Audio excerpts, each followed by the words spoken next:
안녕하세요. 박연미입니다.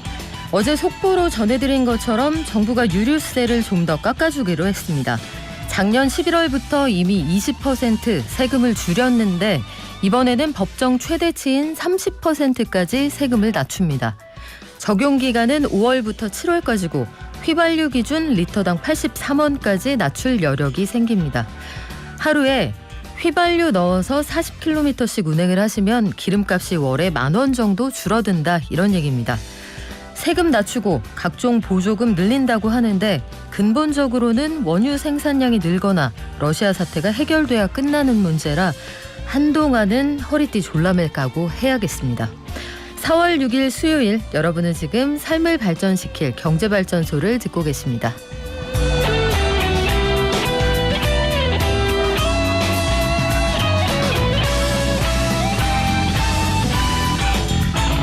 지난해 나라 살림 따져보니까 우리나라 국가부채가 2,000조 원 위로 올라섰다, 이런 통계가 나와 있고요. 탈원전 정책이 원점으로 돌아갈 것 같습니다. 수력 원자력이 고리원전 2호기의 수명 연장을 위한 단계를 밟고 있다고 하네요. 또 백내장 수술, 한동안 말들이 많았는데 요거 실손보험금 관련해서 치료 목적 아니다 판정이 나면 실손보험금 안 준다고 합니다.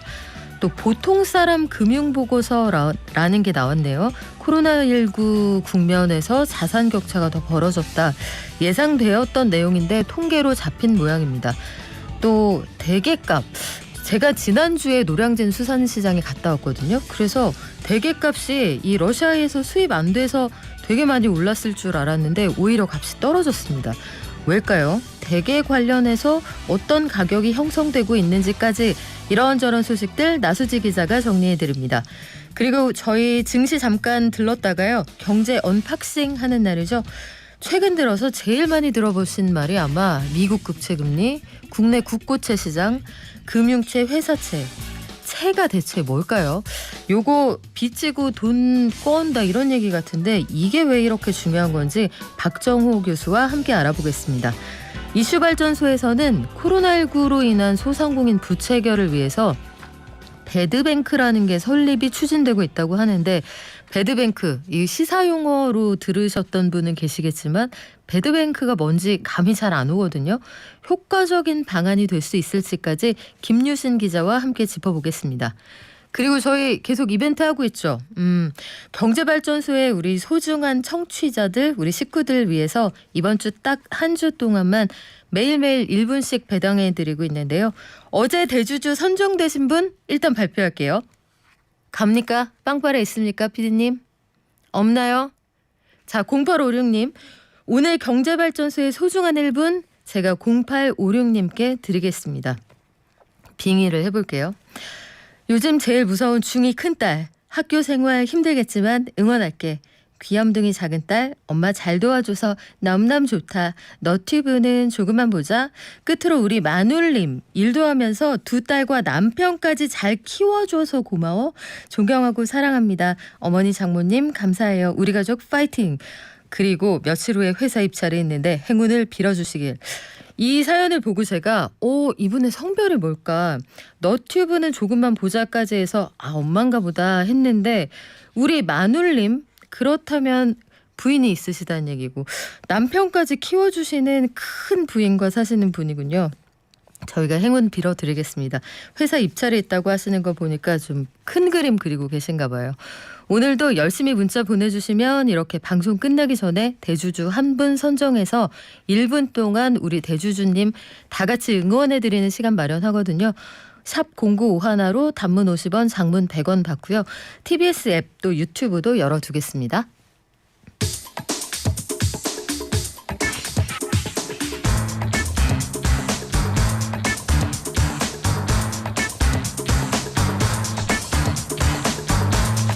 매일 아침 쏟아지는 경제 뉴스 핵심만 뽑아서 알려드립니다. 격이 다른 경제브리핑. 오늘은 한국경제신문 나수지 기자와 함께합니다. 안녕하세요. 네, 안녕하세요. 자, 지난해 우리나라 살림살이 장부를 결산해 봤더니 국가부채가 2,000조 원 위로 올라섰다. 이런 통계가 있네요. 네, 맞습니다. 작년에 국가부채가 사상 처음으로 2,000조 원 넘겼는데요. 이게 전년보다 한 200조, 그러니까 한 10% 정도 늘어난 결과입니다. 빚이 왜 이렇게 많이 늘어났냐? 두 가지 이유가 있는데요. 일단 첫 번째는 지난해 코로나 피해를 좀 정부가 지원하기 위해서 여러 차례 추가로 예산을 편성해서 정부가 돈을 썼는데 이렇게 정부가 돈을 쓸 때는 국채를 찍습니다. 그러니까 이자 얼마 쳐줄 테니까 돈을 빌려달라라고 정부가 시장으로부터 돈을 꾸는 건데 이렇게 국채가 많이 발행되면서 나라 빚이 전년보다 한 100조 원 정도 실제로 늘어난 게 있고요.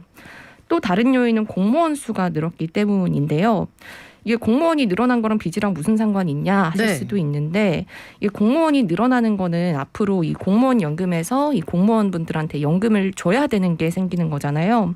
그러니까 앞으로 70년 이상에 거쳐서 이분들한테 줄 연금 규모를 추정을 해서 그거를 지금 이 시점에 나랑 빚으로, 그러니까 빚이랑 비슷한 거다라고 해서 빚으로 잡는 겁니다. 그러니까 실제 돈을 빌린 거는 아니지만 앞으로 좀 줘야 될 돈이 늘면서 이것도 한 100조가량 늘면서 두 개 합쳐서 한 200조 원 정도 많이 늘었습니다. 아, 공무원 연금도 언젠가 갚아야 할 부채로 보는 거군요. 네, 맞습니다. 그래요. 이렇게 나라 빚이 좀 늘어났다. 전반적으로 다른 나라도 상황이 마찬가지였을 텐데 그렇다면 새 정부가 공약하고 있는 50조 원 규모의 추경 예산 편성 규모가 좀 줄어들 수 있지 않겠느냐 이런 얘기도 있어요. 네, 맞습니다. 이 윤석열 대통령 당선자 공약 중에 하나가 소상공인 손실보상을 위해서 최대 50조 원 규모 추경 예산 편성하겠다라고 했는데 이렇게 또 추가로 자금을 마련하려면 또다시 상당한 액수의 국채를 발행을 해서 조달을 해야 될 텐데요. 네, 보셨다시피 작년에 이렇게 국가부채가 빨리 늘어나다 보니까 이 정도로는 못할 것 같다. 그래서 규모가 조금 줄어들 거라는 예상이 나옵니다.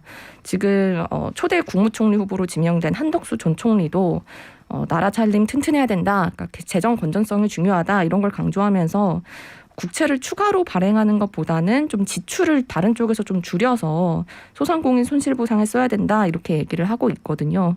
그래서 실제 공약인 50조 원보다는 좀 추가로 예산을 편성하는 규모가 줄어들 거다.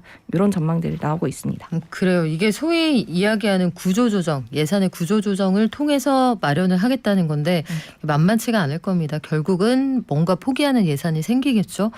자, 앞으로 정책 방향에서 좀 변화가 예상되는 부분이 바로 에너지 관련 정책인데 원전의 수명을 늘리려는 이 절차를 밟고 있다 이런 소식이 있네요. 네, 맞습니다. 지금 얘기가 나오는 게 고리 2호기 원전인데요.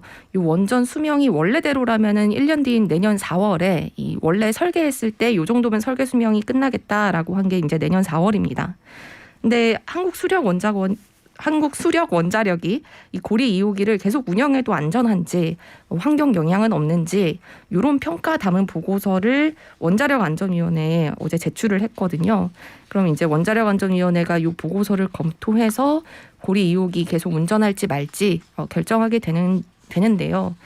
원래 이 보고서를 내는 것 자체는 예정되었던 일정이라고는 하는데 지금 윤석열 당선자 공약이 원전 발전 비중 줄이지 않고 계속 유지하겠다. 요거니까 이게 사실상 보고서를 제출하고 검토하는 요 과정이 원전 수명을 연장하는 절차 아니겠느냐 이런 분석들이 나오는 거고요. 그래서 앞으로 지금 고리 2호기 말고 한 2, 3년 동안 수명이 다하는 원전이 한 3곳 정도 있어서 이곳들도 수명을 연장하는 절차를 밟을 거다. 이런 예상들이 많습니다. 그래요. 에너지 가격 인상 때문에 아마 여러 가지 두루 고려가 되지 않을까 싶은데 보험 시장에서는 이 실손보험 얘기 관련해서 참 사연들이 많습니다. 치료 목적 이외에 백내장 수술을 하면 앞으로 실손 보험금 안 준다. 우리가 내는 걸 보험료라고 하고요. 받는 걸 보험금이라고 하거든요. 그러면 그동안은 치료 목적이 아닌데 수술 받는 경우가 있었단 얘기예요? 그랬을 걸로 생각이 듭니다. 그러니까 뭐냐면 이 백내장이 시야가 좀 뿌얘지는 그러니까 눈 수정체가 뿌얘지는 현상인 거잖아요. 그래서 요거를 수술할 때 이 혼탁해진 원래 수정체를 좀 긁어내고 거기다가 인공 렌즈를 넣는데요.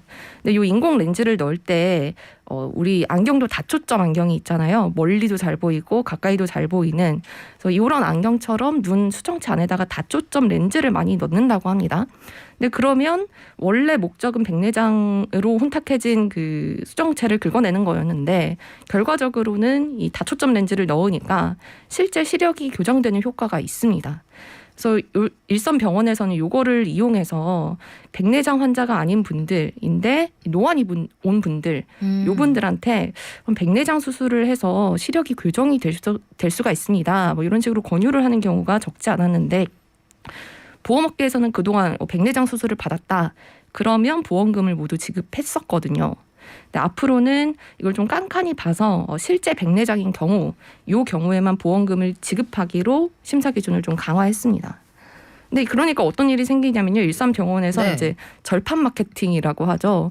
이제 이거 깐깐하게 못 받으니까 빨리 백내장 수술 받으십시오. 아, 이거 홈쇼핑하고 비슷한 거예요. 이 구성 이 가격 오늘이 마지막입니다. 마지막입니다. 보험도 항상 이런 식인 것 같아요. 네, 그래서 이런 식으로 수술을 유도하는 일이 굉장히 많아지면서 최근에 금감원이 이달까지 백내장 보험 사기다. 그래서 이거는 의심되는 사례를 제보해서 실제 수사가 진행되면 최대 3천만 원 포상금 지급하겠다. 이렇게까지 나선 상황입니다. 요건 좀 고민스러운 부분이 있네요. 그 소비자 입장에서는 어쨌든 이게 시력이 안 좋아서 백내장 수술을 받은 거다라고 주장할 여지가 있고 구체적으로 사례를 꼼꼼하게 좀 봐야겠습니다. 지난해 계층 간의 격차가 더 벌어졌다 이런 조사 결과도 있네요. 네, 이 신한은행이 보통 사람 금융생활 보고서라는 거를 이제 매년 내는데요. 한 10,000명 정도 설문조사해서 자산이나 소득, 씀씀이 이런 걸 분석을 하는 겁니다. 근데 조사해 보니까 지난해에 많이 예상은 하셨겠지만 계층 간 소득 격차도 늘고 또 부동산 자산 격차도 크게 벌어진 걸로 나타났는데요. 소득부터 보면 일단 전체 월 평균 소득이 전체로 보면 15만 원 늘기는 했는데 이게 고소득층 월급이 늘어나면서 평균을 끌어올린 겁니다. 그러니까 상위 20%의 월 평균 소득을 보니까 한 948만 원이었어요. 그러니까 그 전년보다 53만 원 늘어난 건데 하위 20%는 오히려 2만 원 줄어서 한 180만 원에 그쳤거든요. 그러니까 원래는 그래서 소득 격차가 5배가 조금 안 됐는데 위는 더 올라가고 아래는 좀 떨어지니까 격차가 더 벌어져서 지난해는 소득 격차가 5.2배로 급격히 늘었습니다. 이게 전반적으로 해외에서도 공통적으로 나타나는 현상인데 자산을 가지고 있는 사람들은 자산이 그냥 돈을 벌어 주었고 소득 하위 계층은 일자리를 잃는 분들이 제법 많았거든요. 그래서 이런 문제를 어떻게 해결해 나가야 할까 참 고민스러운 부분들이 있습니다. 네. 자, 요새 대게값이요. 대게값이 되게 비싸질 줄 알았거든요. 네. 네. 고맙습니다. 되게 싸졌습니다. 웃어주셔서. 네. 아니, 이게 대게가 보통 보면은 러시아산 이렇게 써 있어서 네. 수입이 잘 안 되면은 아무래도 품귀 때문에 가격이 오르지 않을까 싶었거든요. 그런데 실제로 현장에서는 다르다면서요? 네, 지금 가격을 좀 보면요. 그러니까 우리나라에서 먹는 수입 대게 킹크랩 거의 다 러시아에서 들어온다고 보시면 되는데, 그래서 원래는 좀 가격이 오르지 않을까 이런 예상이 많았는데 가격을 보니까 이 노량진 수산시장에서 대게 경매 가격 추이가요. 한 달 전만 해도 킬로그램당 한 4만 원 후반대 경매 가격입니다. 였는데 지난주에는 한 2만 원대 후반까지 떨어졌거든요. 그래서 우리가 실제로 대게를 먹을 때도 원래 킬로그램당 한 6만 원 정도는 줘야 됐는데 이제는 뭐 3만 원, 4만 원이면 대게를 먹을 수 있어서 인터넷에서 커뮤니티에서는 뭐 대게 대란이다. 어제 오늘 둘 다 이틀 다 대게를 먹었습니다. 뭐 이런 인증글들도 올라오면서 그 정도로 가격이 많이 떨어졌습니다. 대게가 원래는 집안에 경사가 있을 때 진짜 좋은 일 있거나 아니면 친구들끼리 그래 우리 한 플렉스 한번 하자 할 때 돈 모아서 먹는 그런 음식이었는데 예상과 다르게 대게값이 되게 많이 떨어졌다. 이유가 뭔가요? 이게 생산이 많아진 건 아닌데요. 수요가 줄었기 때문입니다. 수요가 줄었다. 네, 그러니까 러시아에서 잡힌 대게, 킹크랩, 이게 이제 30에서 40%는 중국으로 가서 소비가 된대요. 근데 지금 중국이 코로나 확산 막으려고 상하이도 봉쇄하고 대도시들을 봉쇄하면서 대게가 중국으로 들어가는 길이 막혔습니다. 육로가. 그렇군요. 네, 그러면서 중국으로 못 가니까 한국으로 이제 대게를 들어오면서 한국에서 대기값이 싸지는 현상이 발생을 한 거죠. 그래서 원래 한 주에 러시아산 게가 한국에 한 200톤 정도 들어오는데 지난달에는 주마다 평균보다 한 2배 이상 많은 500톤 넘는 물량이 들어왔다고 하거든요. 그래서 그러면서 대기값이 싸진 거고, 그러면 이게 계속 유지가 될 거냐. 이 게를 좋아하는 분들 입장에서 안타깝지만 길게 가진 않을 거다, 이런 전망들이 많은데요. 이 중국이 다시 육로 봉쇄를 좀 풀면서, 일부 풀면서 한국으로 쏟아졌던 물량이 중국으로 다시 들어갈 가능성이 높아졌기 때문입니다. 그래서 지금 쌓인 재고가 조금 그래도 있어서 한 4월 중순이나 5월까지는 좀 낮은 가격이 유지될 것 같은데, 그 이후로는 원래 수준으로 다시 돌아갈 것 같다 예상하고 있습니다. 그렇다면 지금이 기회일 수도. 네. 실질적으로 중국의 식문화가 바뀌면 소비자 물가에서 식품 가격이 달라집니다. 중국이 회를 먹기 시작한 이후에 생물 생선 가격이 굉장히 많이 올랐거든요. 오징어 회 같은 것들을 그쪽이 섭취를 하면 실제로 오징어 소비량이 확 정말 예상하기 어려울 정도로 늘어나기 때문에 요거는 정말 시장 가격에 반영이 될 것 같네요. 지금까지 한국경제신문의 나수지 기자였습니다. 고맙습니다. 네, 감사합니다. 개미 한 마리, 개미 두 마리, 개미 세 마리가 사과를 들고 하나, 둘, 셋. 영차. 네, 국내외 증시 상황 한번 점검해 볼까요? 미래에셋증권 디지털 리서치팀의 박광남 팀장 연결돼 있습니다. 안녕하세요. 예, 안녕하십니까. 간밤 뉴욕 증시는 어땠습니까? 예, 미국 증시는 장 초반부터 지속된 약세 흐름이 이어지면서 3대 지수 모두 하락 마감을 했는데요. 특히 나스닥과 S&P 500 지수가 각각 2.3%, 1.3% 하락하면서 부진했습니다. 무엇보다 전일 강세를 좀 보였었던 빅테크 기업들의 주가가 하루 만에 반락을 하면서 하락을 주도를 했는데요. 오늘 시장 조정폭을 키운 요인으로는 라엘 브레이너드 연준 부의장의 강경한 발언과 또 대러시아에 대한 추가 제재로 좀 볼 수 있을 것 같습니다. 3월 중순 이후부터 이어진 랠리를 두고서도 베어 마켓 랠리 또는 데드캣 바운스라고 부르는 투자자들도 좀 많았던 상황이라 불안한 대외 여건 속에서 모멘텀까지 부재하며 부진한 시장 상황을 극복할 수 있는 좀 이슈들이 좀 부재한 결과라고 판단이 됩니다. 결국에는 투자자들 입장에서는 더욱더 선별된 투자 전략이 필요해진 한 해가 되지 않았을까 싶습니다. 베어마켓 랠리, 데드캣 바운스, 이름이 어려운데요. 이게 곰하고 고양이 얘기하시는 거 맞아요? 무슨 뜻입니까? 일단 베어마켓 랠리 같은 경우에는 저희가 이제 시장이 강세장일 경우에는 불마켓이라고 부르고 시장이 약세장일 경우에는 베어마켓이라고 부릅니다. 베어마켓 랠리 같은 경우에는 이제 불마켓은 사실은 상단이 제한이 없이 꾸준하게 상승을 한다고 하면 베어마켓 랠리는 이 하락하는 과정에서도 한 번 정도는 반등을 주는 국면을 이야기를 하고요. 그럼 재차 다시 고점을 찍고 하락하는 경우들이 좀 많습니다. 데드캣 바운스 같은 경우에는 사실 높은 곳에서 주가가 급락을 하게 되는 경우에는 이 저점을 딛고 한 번 반등이 나오는데 그게 진성 반등이 아니라 잠깐 동안의 착시 효과를 주는 거죠. 반등 이후에는 다시 저점을 깨고 내려가는 형태의 움직임들을 예측할 때가 데드캣 바운스라고 부르긴 합니다. 그렇군요. 전날에는 나스닥을 중심으로 해서 시장 상승이 감지가 됐다 이렇게 말씀을 하셨는데 하루 새 이렇게 분위기가 달라진 데는 그럴 만한 이유가 있겠죠? 예, 맞습니다. 사실 그간 시장 최근 시장의 특징입니다. 3월 중순부터 반등을 줬던 시장의 특징은 장단기 금리차 역전의 과정 속에서 이 경기 둔화 가능성에 따라서 장기 금리의 상승폭을 좀 제한적으로 보고 있었습니다.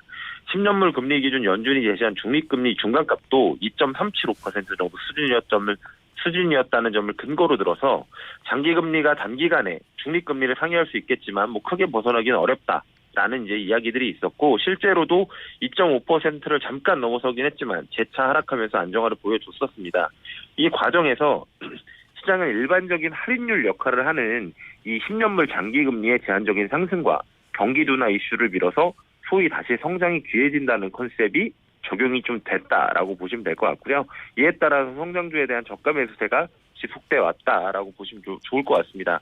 다만 어제 이 같은 흐름에 찬물을 끼얹는 이슈가 발생을 했는데요. 연준의 대표적인 비둘기파인 브레이너드 부의장 지명자의 발언이 좀 주요했다라고 판단을 하고 있습니다. 내용을 조금 설명을 드리면 연준 내의 대표적인 비둘기파인 라엘 브레이너드 연준 부의장 지명자는 인플레이션을 줄이는 것이 연준 내의 가장 중요한 과제라고 이야기를 했고요. 연방공개위원회는 연속적인 금리 인상과 이르면 5월에 빠른 속도로 대차 대조표 축소를 시작하겠다라고 이야기를 했습니다. 또한 QT를 만약에 시작할 경우에는 2017년과 19년 사이클보다 매우 빠르고 큰 규모로 자산 축소를 할 것을 시사를 했는데요. 이 이유 때문에 10년물 금리가 15bp 가까이 상승을 하면서 장단기 금리 차는 역전이 해소가 됐고요. 이 할인율 역할을 하는 장기 금리의 급등이 중소형 성장주를 비롯해서 주요 기술주를 중심으로 매물이 쏟아지게 만드는 상황을 만들었다라고 보시면 좋을 것 같습니다. 오늘도 지표가 발표된 게 있죠? 예, 맞습니다. 오늘도 ISM 서비스업 PMI 지표가 발표가 됐는데요. 일단은 3개월 연속 약세를 보인 가운데 3월에는 상승 전환에 성공을 했습니다. 제가 실물 지표를 계속적으로 보셔야 된다고 말씀을 드렸는데 2월에는 56.5에서 3월에 58.3으로 증가하면서 시장 예상치에는 좀 부합한 수준이었습니다. 그러나 역시나 세부 항목 중에 물가와 연관된 가격 지수는 전월보다 상승을 했고요. 이는 역대 두 번째로 높은 지수라는 점에서 인플레 압력이 지속되고 있음을 반영하고 있습니다. 다만 기업 활동이라든지 고용, 신규 수주 등은 전반적으로 좀 개선되면서 제조업 지수의 발표 때보다는 양호한 흐름이 이어졌다는 점에서는 좀 긍정적으로 평가할 수 있을 것 같습니다. 오늘 우리 장은 어떻게 움직입니까? 예, 일단 미국 증시 하락 영향 때문에 국내 지수는 하락 출발을 했고요. 대략 1% 가까이까지 하락을 했다가 소폭 낙폭을 줄이는 모습이 나타나고 있습니다. 일단 외인들 같은 경우에는 전방위적인 매도 포지션을 구축한 상황이고요. 일단 오늘 시장 상황에서는 달러 인덱스가 좀 높게 올라간 상황이기 때문에 그에 따라서 매물이 증가하는지 여부하고 달러 환율의 변동폭이 얼마나 되는지 체크를 하시는 게 좋을 것 같고요. 지난 사실 1월 브레인워드 연준 부의장 청문회 당시에 브레인워드 연준 의장이 예상치 못한 매파적인 발언을 이어가면서 그때도 코스피와 코스닥이 1% 이상 하락하기도 했었거든요. 그렇기 때문에 조금 오늘은 주의해서 보시는 게 좋을 것 같고요. 다만 내달부터 국제선을 증편한다는 소식 때문에 업종별로는 항공을 비롯해서 화장품주가 좀 강세를 보이고 있다는 점 체크해 주시면 좋을 것 같고, 마지막으로는 중화권 증시가 지금 2거래일 동안은 휴장이었는데 오늘 이제 열리거든요. 네. 그렇기 때문에 미국 증시에는 중화권 증시가 훨씬 더 민감하게 반응을 보여왔습니다. 그래서 중화권 증시의 흐름에 따라서 우리나라도 영향을 받을 거기 때문에 10시간 이후의 흐름에도 주목해 주시면 좋을 것 같습니다. 네, 지금까지 미래에셋증권 디지털 리서치 팀의 박광남 팀장이었습니다. 고맙습니다.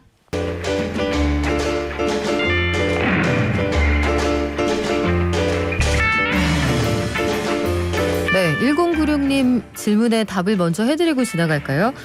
화물차 유가 연동이라는 게 뭡니까 물어보셨는데 정부가 유류세에 붙는 세금을 좀 깎아드린다 이런 말씀 드렸잖아요. 그거랑 같이 경유 가격이 리터당 1,850원 위로 올라가면 이 넘어가는 금액의 반은 정부가 내준답니다. 또 택시에 쓰는 차량용 LPG도 리터당 12원씩 감면해준다고 하는데 유류 보조금 기존에도 좀 지급되던 게 있잖아요. 이게 기름값이 그냥 폭이 줄어들면 유류세도 지원해드리는 것도 연동해서 줄어드니까 요런 모순을 좀 해결할 수 있는 그런 장치도 마련을 한다고 하거든요. 저희가 새로 정책들이 나올 때마다 구체적으로 더 알려드리겠습니다. 그 사이에 손님 오셨네요. 명지대 특임 교수 박정호 교수 오셨습니다. 안녕하세요. 네, 안녕하세요. 네, 일단 우리 인사만 나눠도 너무 반갑다는 분들이 많아요. 또 왜 립 서비스를 또 아침부터 해주십니까? 티가 많이 나나요? 이게 언어의 인플레라고 하면 국고채, 물가에도 인플레가 상당히 심한 그런 시즌인데 맞습니다. 최근 들어서 제일 많이 드린 말씀이 국채, 국고채, 장단기 금리 역전 이런 얘기예요. 네. 일단 우리 오늘 국고채 시장을 한번 탈탈 털어보려고 하는데 저희 방송 시작하기 전에 저희 제작진이 교수님, 국채랑 국고채랑 다른 거예요? 이거부터 질문을 했단 말이죠. 예, 그렇죠. 병용해서 쓰는 경우가 많은데 국채랑 국고채 다른 건가요? 네, 엄밀히 다릅니다. 국채라고 하면 국가도 돈이 필요할 때 세금이 거쳐지지 않으면 돈을 빌리기 위해서 채권을 발행하게 되거든요. 네. 그런 거를 전부 국채라고 하는데 이 국채 안에는 국고채라는 게 있고 재정증권이라는 게 있고 외국환 평행 채권이라는 게 있고 그다음에 국민주택 채권 등 다양한 채권들이 있습니다. 그 얘기 무슨 얘기냐면 국채 중 하나가 국고채다 이렇게 보시면 되겠죠. 전체 집합은 국채다. 네. 그 안에 외평채 등등 다양하게 들어있다. 그러면 우리 집합은 여기까지 이제 정리가 됐고요. 네. 지난 시간에 우리가 얘기하다가 마무리를 못 지은 게 있어요. 네. 중앙은행은 왜 그렇게 물가만 아느냐. 중앙은행은 물가밖에 모르는 바보라고 했는데 요 물가가 왜 그렇게 중요한지 얘기를 하다가 소비자 물가 상승률이 높다. 요거 4% 위로 올라갔다도 어제 저희가 속보를 전해드렸거든요. 물가가 오른다. 4%를 넘는다. 이게 어떤 의미입니까?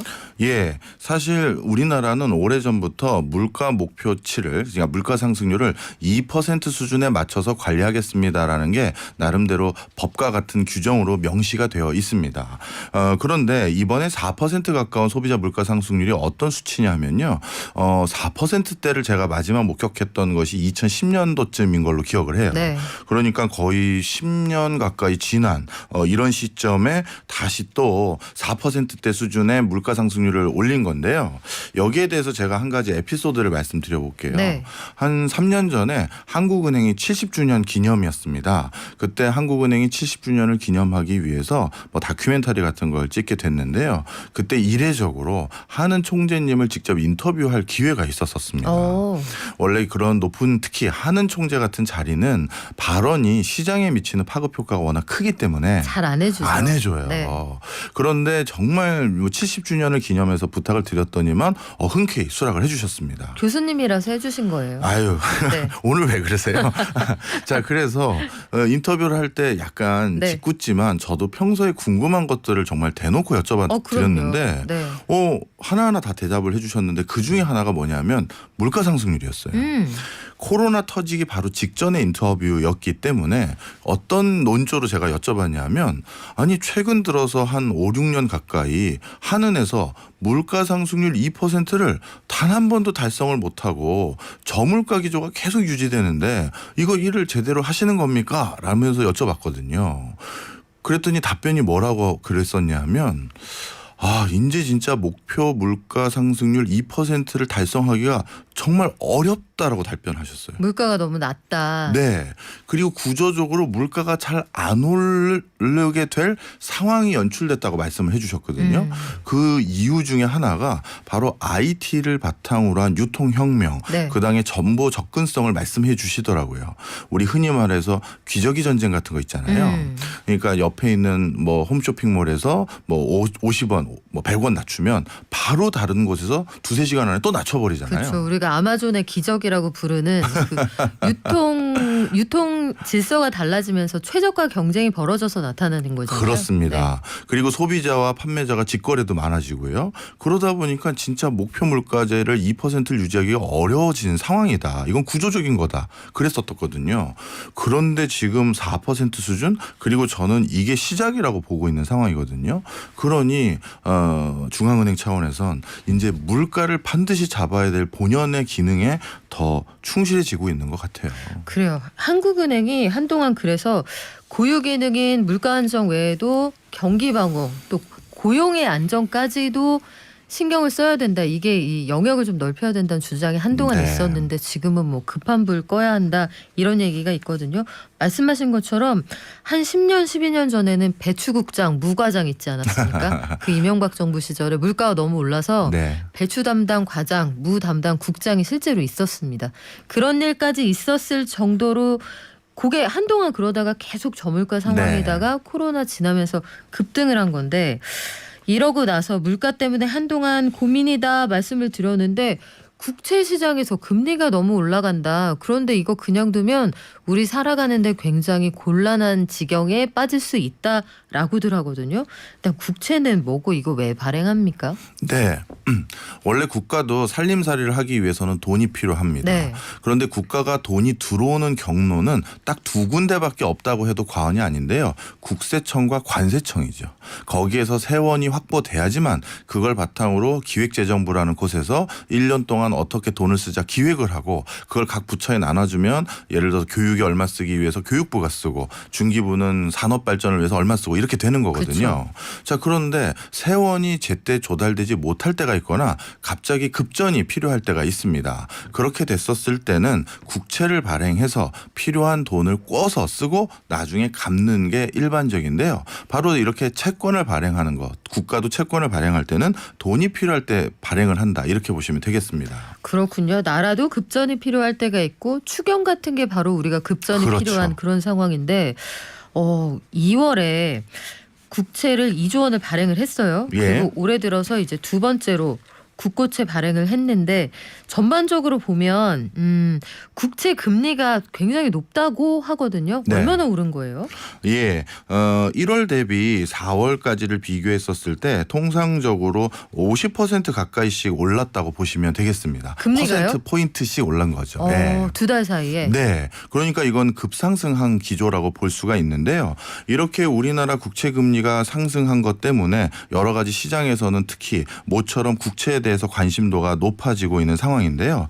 특히 많은 서민들의 어떻게 보면 우리 주택담보대출 금리에 연동된다고 할 수 있는 3년물 국고채 같은 경우는 2.8%를 넘는 것은 이번에 8년 만에 처음입니다. 그러다 보니 이게 우리 국가 채권의 금리가 나에게 무슨 영향이 있느냐라고 생각하시는 분들이 있다면 이런 국고채 또는 국채의 다양한 금리는 시중에 우리가 대출받을 때 금리에 기준금리로 작용하거든요. 그러다 보니까 국고채 금리가 오른다는 건 금년간에 우리의 대출 금리에 영향이 있다 이렇게 보시면 되겠죠. 국고채 금리 올라간다 하면 나 변동금리로 대출 받았는데 대출이자 올라가나?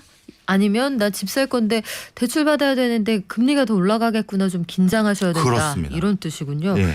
그러면 이 3년 만기 국고채 이런 얘기 많이 하거든요. 예. 이게 흔히 이야기하는 지표물이라고 하는데 3년 만기 국고채라는 건 왜 중요한가요?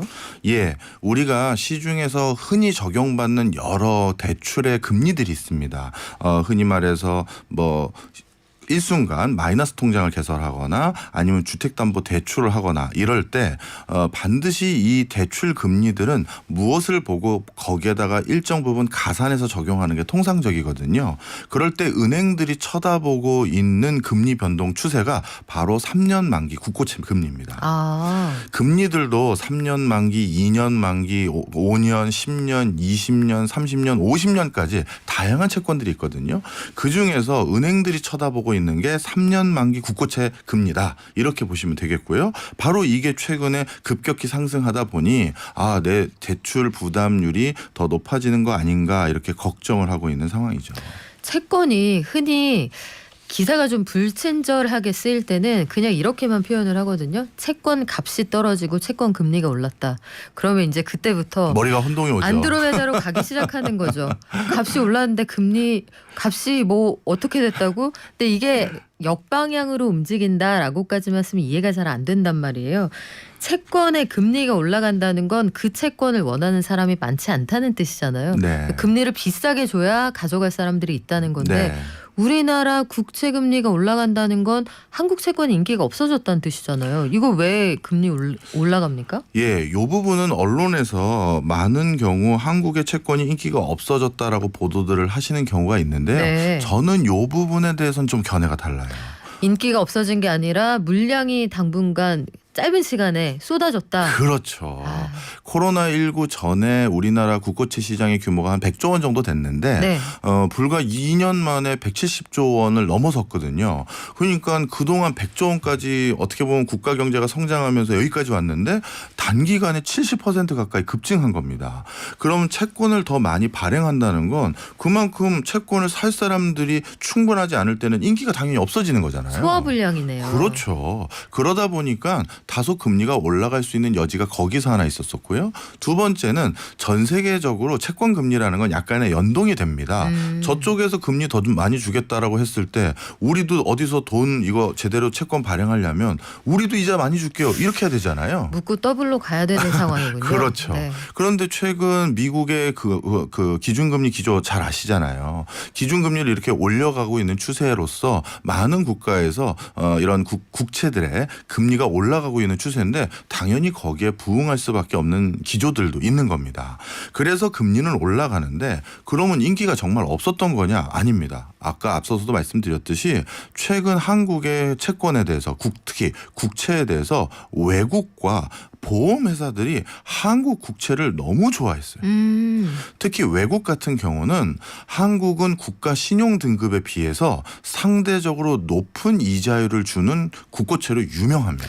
꽁도 먹고 알도 먹는 그런 채권이군요. 그렇죠. 네. 이게 참 안타까워요. 우리나라는 우리나라 경제적 규모와 경제적 역량에 비해서 항상 좀 저평가를 되거든요. 그거 진짜 왜 그래요? 뭐 우리 여러 가지 얘기들이 있죠. 분단 문제로 인해서 외국인들은 미사일만 쏘면 무슨 전쟁 나는 줄 알고 이런 것들도 있고요. 이런 구조적인 것들이 좀 저평가되는 요인들이 좀 있는데, 그런데 이제 슬슬 사람들이 아는 거예요. 한국이란 나라 저 미사일 계속 쏴도 전쟁 안 나더라. 알짜다. 그래서 펀더멘탈이 이렇게 좋은 나라에서 국가 신용 등급이 이렇게 높은 나라에서 저 정도 금리 주는 나라 없다. 그래서 이렇게 단기간에 국고채를 많이 발행했음에도 불구하고 수용을 했었고요. 외국인들 사준 거죠, 쉽게 얘기해서. 그다음에 보험업계는 내부적인 요인이 좀 있었어요. 최근에 이제 보험업계에서 IFRS라고 네. 쉽게 얘기해서 회계, 장부 쓰는 기준들인 것인데 이 기준이 좀 바뀌어갑니다. 그런 과정에서 보험회사가 얼마나 안정적으로 운영되는지를 평가하는 잣대가 뭐가 필요하냐면 부채가 좀 더 줄고 자산이 더 많아야 되는 상황이 됐는데, 그때 보험회사들이 가장 안정적으로 선호할 수 있는 것 중에 하나가 우리나라 국고채였거든요. 그렇죠. 아주 오랫동안 돈을 굴려야 되는 회사들이니까요. 그렇습니다. 바로 그런 이유로 인해서 보험회사도 최근 한국 국고채 발행했었을 때 이걸 대거 매집해줬고, 그래서 이렇게 단기간에 물량이 쏟아졌음에도 불구하고 수급이 좋았어요. 그러니까 저는 인기가 없었다는 말에는 동의하기 좀 어렵다. 우산은 있었는데 소나기가 너무 단기간에 집중호우가 내려버리면 옷이 젖을 수 있잖아요. 그렇죠. 그런 상황이었다라고 이해하는 게 빠를 것 같은데, 일각에서는 그 최근에 보면 네. 시장의 공포가 좀 과하다. 장단기 금리가 역전이 됐다라는 말이 경기 침체의 그 선행 지표로 받아들여지니까 요게 또 증시에도 영향을 미치고 이게 좀 과하다는 얘기도 있어요. 그리고 지금 말씀하신 것처럼 한국에서 이렇게 비싼 금리 줄 때 오히려 사들여야 될 때다, 이런 주장도 있는데 채권 시장 딜러들은 입장이 좀 갈리더라고요. 교수님 보시기에는 어떻습니까? 네, 외국인들의 입장을 좀 살펴보면 여기에 힌트를 얻을 것 같습니다. 우리나라 증시 보면 외국인들이 요즘 다 빠져나갔죠. 그러다 보니까 저도 개인 투자하는 사람으로서 좀 안타까움이 있는데요. 이렇게 외국인들이 한국 증시에서 빠져나가고 있는 찰나에 우리나라 채권은 많이 샀어요. 그 얘기 무슨 얘기냐면 한국의 증권 시장은 나름대로 리스키하기 때문에 이런 대외적인 우크라이나 러시아 사태 등으로 인해서 리스크가 높아지면 이게 시스템 매매라고 해서 신흥국에 투자했던 돈을 자신의 어떤 펀드 매니저의 개인적인 판단이 아니라 기계적으로 프로그램적으로 거기에 있는 비중을 줄여서 안전한 곳인 미국 증시로 돌아가는 게 일반적입니다. 그럴 때만 우리 보고 신흥국이래요. 그 분담금 이런 거 낼 때는 선진국이라고 선진국인데 하고. 참 안타깝죠. 자, 그런데 반대로 이렇게 안전자산을 선호하는 기조 속에서 우리나라 증시에선 돈을 뺐는데, 안전자산을 선호하는 그 기조 속에서 선택한 게 우리나라 국공채에 대한 매집은 더 늘렸다는 것이죠. 그 얘기는 채권 부분, 특히 우리나라 전체의 국가 펀더멘탈이나 경제적인 부분에 대해서는 이게 안정감이 높다라고 판단하는 것 같고요. 또 한 가지 여기에 대한 증거를 말씀드려야 될 것 같은데, 우리나라 국고채 발행에 새로 발행된 상품들이 뭐였냐면 50년물, 30년물 이런 것들이. 초장기네요. 그렇죠. 네. 그러면 뭐 우리 평론가님이나 저나 네. 누가 갑자기 찾아와서 야, 돈 50년만 빌려줘 했을 때 기분 어떠세요? 왜 이러는 거지? 그렇죠. 그런데 네. 이제 우리나라가 돈 50년만 쓸게요라고 해도 그 채권을 사주는 사람들이 있다는 거잖아요. 50년이면 뭐 대한민국이 든든하게 갚겠지라고 생각을 하는 거죠. 그렇죠. 바로 우리나라에서 이렇게 초장기 국채를 발행했음에도 불구하고 그걸 시장에서 사주고 있는 분위기가 있다라는 거고, 이런 채권들을 새로 가장 최근에 10년 안에 새로운 상품을 만들어서 우리가 발행한 거거든요. 그걸 수용했다라는 건 한국에 대한 경제력의 펀더멘탈에 국제적인 믿음이 어느 정도인지를 알 수 있는 거다. 그래요. 가끔 아마 뉴스가 단신으로 나와서 이게 무슨 소리야 하실 텐데, 외국한 평형기금 채권 외평채라는 것도 밖에 나가서 우리가 발행한다고 하면 그거 다 매진됩니다. 그럼요. 우리나라 그 경제의 어떤 기초 체력에 대한 인식은 굉장히 괜찮다는 건데, 그런데요, 그럼에도 불구하고 장기 채권 금리, 단기 채권 금리가 역전된다.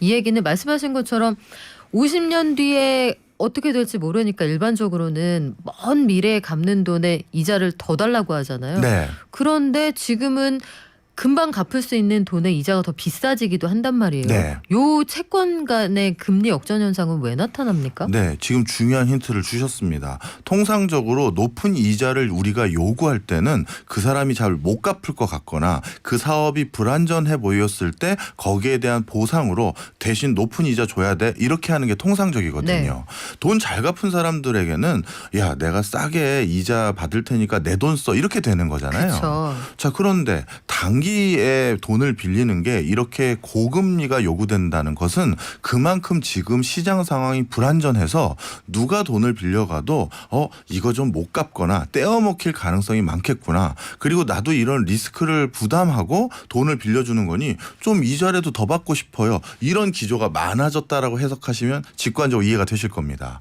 그러니 지금 단기간에도 돈을 빌릴 때 높은 이자를 요구하게 된 것이라는 건 돈을 빌려주겠다는 사람도 점점 줄어들고 대신 빌려줄 때도 불안한데 빌려주니까 더 많은 대가를 주세요 라는 시그널이 반영돼서 먼 미래보다 지금 더 많은 이자를 준다는 건 지금 상황이 그만큼 불확실하다 이렇게 보시면 됩니다. 그렇군요. 30년, 10년, 50년 뒤만큼이나 내년, 후년 상황도 모르겠어. 그런 거죠. 먼 미래도 모르겠지만 한 치 앞도 모르겠어. 한 치 앞은 더 모르겠어. 예. 그 상황이 국채 금리를 올린다.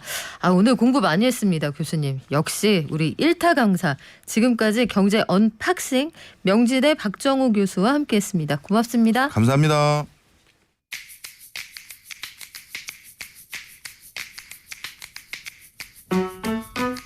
경제를 이해하는 가장 쉬운 습관.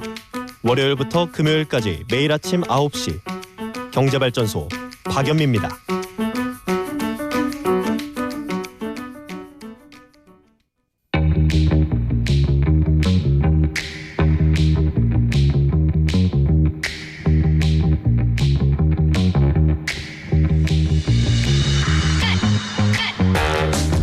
네, 국채 시장에 대한 모든 것 이해가 좀 되셨나요? 어제도 말씀드렸고 오늘도 우리 좀 길게 공부했는데 궁금한 점들 문자로 보내주세요. 오늘은 배드뱅크라는 걸 설립하려고 하는 논의가 활발하게 이루어진다고 해서 배드뱅크가 뭔지 이거 왜 필요하고 우리 사는 데는 어떻게 도움이 되는지 한번 알아보려고 합니다. 매일경제신문 김유신 기자 현장에 나오셨습니다. 안녕하세요. 안녕하세요. 배드뱅크 딱 들어서는 두 가지 느낌이 드네요. 공무원 시험 아니면 회사 입사 시험에 시사 용어로 100% 나올 것 같은 그런 느낌이 드는데 배드뱅크가 일단 뭡니까?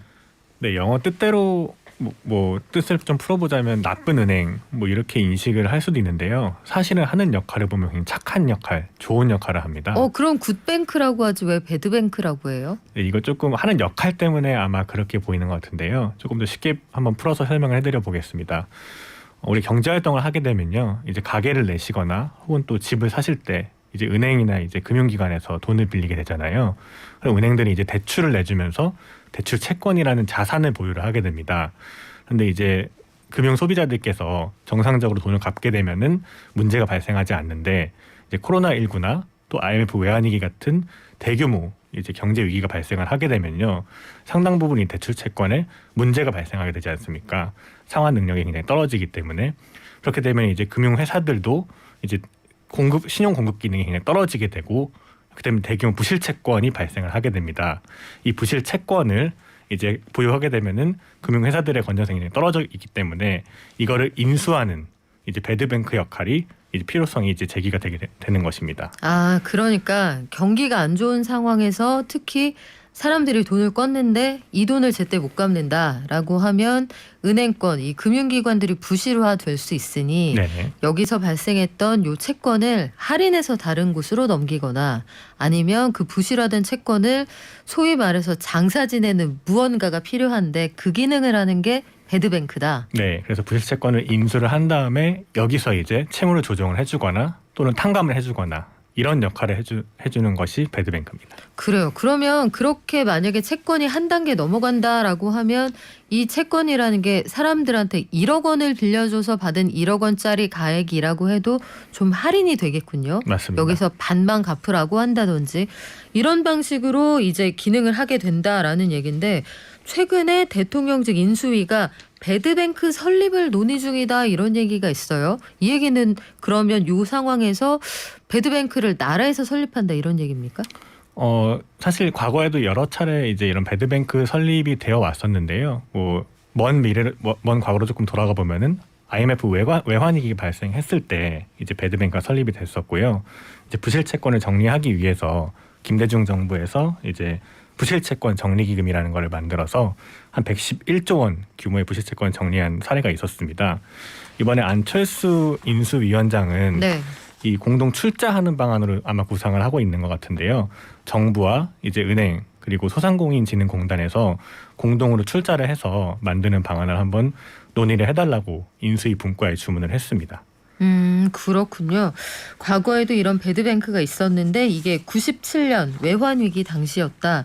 그러면 경제 위기 때마다 신용이 낮은 사람들의 그 채무가 부실화되지 않도록 그러니까 은행들이 돈을 떼어서 완전히 금융 시스템이 위험해지지 않도록 하는 기구들이 생겨야 된다 혹은 있었다 이런 기록들이 남아있는데 빚으로 사실은 근근히 버틴 소상공인 자영업자들이 많거든요. 그러면 이분들이 무더기로 부실화될 수 있는 거 아니냐. 이쪽에서 만약에 채권 추심을 굉장히 강력하게 한다고 하면 이런 주장도 있더라고요. 실제로 가능성이 있는 얘기입니까? 네, 2020년 4월부터 그래서 이제 조금 자영업자나 중소기업들 코로나19로 인해서 타격을 입으신 분들한테 정부에서 이제 금융 지원을 계속 해오고 있는데요. 올해 1월 말 기준으로 보면은 이 금융 지원을 받고 있는 대출 잔액이 한 133조 원 정도 되고요. 대상자만 이제 55만 명 정도에 달하고 있습니다. 굉장히 좀 그 규모가 크다 보니까 네. 그래서 이제 이게 부실화되는 것이 아니냐, 이 금융지원이 종료가 되면은 대규모로 연체가 발생하는 것이 아니냐라는 우려 때문에 이제 배드뱅크 설립 논의가 이루어지고 있는 것입니다. 그런데 코로나19 상황에서 지금 말씀하신 금융 지원이라는 게 사실은 표현을 좀 어렵게 하는데 정부 정책에서는 이 포장지를 하나 떼고 보면 결국은 소상공인 자영업자들에게 급전을 꿔준다는 얘기예요. 그러니까 만기도 유예해주고 그런데 갚을 수 있을지 없을지 모르니 배드뱅크가 필요할지도 모르겠다. 인수위가 그래서 논의를 한다는 건데 코로나19로 대출을 받은 모든 사람들이 돈을 못 갚을 거다. 이거는 성급한 일반화의 오류 아닌가요? 네, 그렇기 때문에 이제 과연 얼마나 이 부실채권이 발생할 것이냐. 그래서 정확하게 조금 따져보는 것이 중요할 것 같은데요. 앞서 말씀드렸듯이 이제 2020년 4월부터 이제 코로나19로 인해서 영업에 조금 지장이 있으신 분들은 이제 본인이 만약에 대출을 보유하고 있는 경우에 금융회사에 신청을 해서 만기를 연장하거나 아니면 원금이나 이자를 상환을 유예를 할 수 있습니다. 그래서 많게는 뭐 3번, 4번씩도 이제 재연장이 가능한 건데요. 그러면 과연 몇 번이나 이분들이 금융지원을 받았는가를 한번 보면은 부실 가능성이 있는지 없는지를 볼 수 있을 것 같습니다. 만약에 한 번만 받았다라고 하면은 이분은 어느 정도 이제 영업 환경이 괜찮아져서 그래도 괜찮아지겠구나라고 추측을 할 수 있는 거고요. 2번, 3번 받으신 분들 같은 경우에는 여전히 어렵고 이 금융지원이 끝날 경우에는 이제 부실화될 우려가 있구나라고 추측해 볼 수 있는 것입니다. 전체 이제 대출 채권에서 한번 살펴보면은 2회 이상 이제 금융지원을 받은 분들이 전체 한 20% 정도 되는 것으로 나타났는데요. 아까 말씀드렸듯이 대출 잔액이 한 133조 원이라고 하면은 네. 이 중에 20%, 한 26조 원 정도가 부실화될 수 있는 우려가 있다라고 추정해 볼 수 있는 것입니다. 그렇군요. 그래서 이렇게 잠재돼 있는 부실 가능성이 한꺼번에 터져나오지 않게 하기 위해서 배드뱅크가 필요하다. 이게 인수위의 주장인데 배드뱅크라는 게 실제로 설립이 된다라고 하면 어떤 도움을 줄 수가 있습니까? 그래서 안철수 대통령 이제 인수위원장이 조금 이제 힌트를 줬는데요. 이제 관련 분과에다가 주택담보대출에 준하는 수준으로 이제 장기간에 걸쳐서 저리로 대출을 상환할 수 있는 방안을 마련해달라 이렇게 주문을 했습니다. 현재도 이제 만약에 금융지원을 받고 계신 분들이 뭔가 상환을 이제 하려고 하면은 컨설팅도 제공을 받을 수 있고요. 이제 유예한 기간보다 더 오랜 기간 동안 상환할 수 있는 기간을 부여를 받긴 하는데요. 이제 주택담보대출 수준으로 이제 장기로 갚게 되면은 30년까지도 이제 장기로 갚을 수 있게 되고요. 또 지금 현재 금리 수준보다도 훨씬 낮은 수준으로 이 대출을 갚을 수 있게 되는 겁니다. 그러면 원금의 규모도 좀 줄여주고 이 갚아야 되는 기간을 늘려주면 할부로 갚을 수 있는 기간이 굉장히 늘어난다. 이런 그렇죠. 얘기가 되는 그래서 거군요. 이제 매달 갚아야 되는 원리금도 굉장히 줄어들게 돼서 부담이 줄어들 수 있는 것입니다. 그리고 그 사이에 금융권이 지게 되는 이 채권에 대한 부담은 기금을 통해서 좀 지원을 하고요. 은행에 대해선. 그러면 재원을 마련하는 게 결국 제일 중요할 것 같은데 지금 은행연합회 같은 게 대표적으로 은행권이 기금을 마련해서 운영을 하는 그런 기관이라고 해야 할까요? 단체가 정확하겠네요. 단체가 될 텐데 재원 마련 관련해서 은행들이 이거 준조세처럼 느끼지 않을까 이런 우려도 좀 있어요. 네, 사실 과거 사례를 보면은 네. 항상 정부에서도 이 재원 마련이 쉽지가 않기 때문에 금융권의 손을 많이 빌린 것이 사실입니다. 박근혜 정부 때 만들었던 배드뱅크 일종인 이제 국민행복기금 사례를 살펴보면요. 총 자본금 처음에 설립될 때 자본금이 한 6,970억 원 정도 됐었는데요. 설립을 주도했던 한국자산관리공사 같은 경우에는 5천만 원 정도 출자를 했고요. 5천만 원이요? 네, 나머지는 이제 21개 금융회사에서 출자를 그렇군요. 했었습니다. 네. 그래서 이제 코로나 손실보상 문제도 나오고 있기 때문에 정부에서 추가 경영 예산 편성을 하려고 하고 있지 않습니까? 이렇게 좀 예산이 굉장히 빠듯하다 보니까 아무래도 금융권에서 또 이제 출자를 하지 않을까 이런 예상이 되고 있습니다. 그래요. 말씀하신 것처럼 취지가 좋은데 금융권에서 부담스러워한다라고 하면 현장 분위기를 좀 면밀히 살필 필요가 있을 것 같습니다. 금융투자협회 이런 것들도 관련 업계에서 이제 십시일반을 해서 운영을 하게 되고 사실 금감원도 여러 가지 뭐 이야기들이 있거든요. 그래서 이런 상황 종합했으면 좋겠네요. 또 청년들 관련해서 이명박 정부 때는 또 기금을 은행권에서 거둔 그런 사례들도 있어서 요걸 시장에서 어떻게 받아들일지 눈높이가 과거와는 좀 많이 달라진 것 같습니다. 지금까지 매일경제신문의 김유신 기자였습니다. 고맙습니다. 감사합니다. 오늘 대주주 다시 한번 발표를 해야죠. 피디님 준비됐습니까? 네, 울려주세요. 빵빠레. 1453님 축하드립니다.